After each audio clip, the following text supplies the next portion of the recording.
Today we have another 3-minute history video looking at Plymouth Hoe, looking at SMEATON'S Tower, the Citadel outer defences and the promenade. Thank you very much. Here we have a very nice photograph from the 1870s, late, or maybe early 1880s. A couple of things of interest here. One of them is SMEATON'S Tower. Look at the paintwork on it. I'm thinking this is as it left the Eddystone. That paintwork looks tired and storm-bashed. And I wonder if I'm right. I'm wondering if this was the condition it was re-erected in on Plymouth Hoe and repainted afterwards. The evidence to confirm this to me could be the fact there's a very faint band here and a fainter band up there that time and tide may have washed away to this faded state. The other thing of great interest is the brickwork here. We are all familiar with the Citadel. What many of us are not familiar with is the fact that the outworks of the Citadel were at this time much more expansive than they are today. As time has gone by, the outer works have been filled in. These works here are a ditch, a defensive ditch, quite substantial in construction. And of course this was filled in after the date of this photograph to make the hoe more suitable for recreation, as a large hole in the ground, which this is, was not particularly useful for visitors. It's quite a thing to see the stonework here, 2 levels, beautifully built. This will still probably exist to a greater extent underneath some of the roadworks today.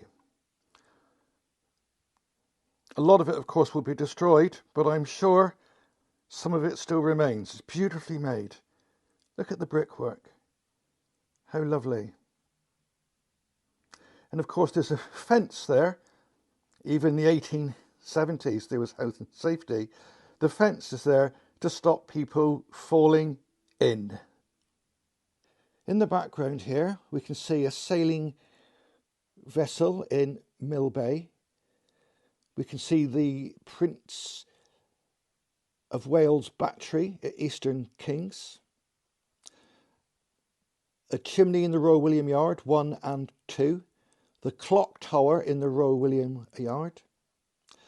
Here we have warehouses that ran along Great Western Road and would store imports when the docks were in full swing.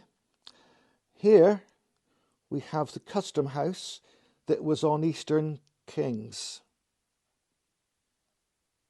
We can't talk about the Hoe without talking about the promenade. And in this photograph you can see the promenade has no steps up to it because the defensive military ditch is in the way. And today along here are the steps up from the Hoe that takes us up to the promenade. There is also an incline for disabled people and lorries, etc. Apart from that, much of this is as it is, apart from the building on the far left that was bombed in the war. Finally, we must not forget the superb architecture of the buildings here, which are at the west end of West Hoe. I believe that would be Great Western Road, and they are immediately above Rusty Anchor. Today they appear almost exactly as they appear in this photograph, under hotels, apartments, etc. Hope you've enjoyed this little talk about this fantastic image. It's a cracking image. And the one last thought, I wonder if this sign on the post here says, "Danger! Keep out.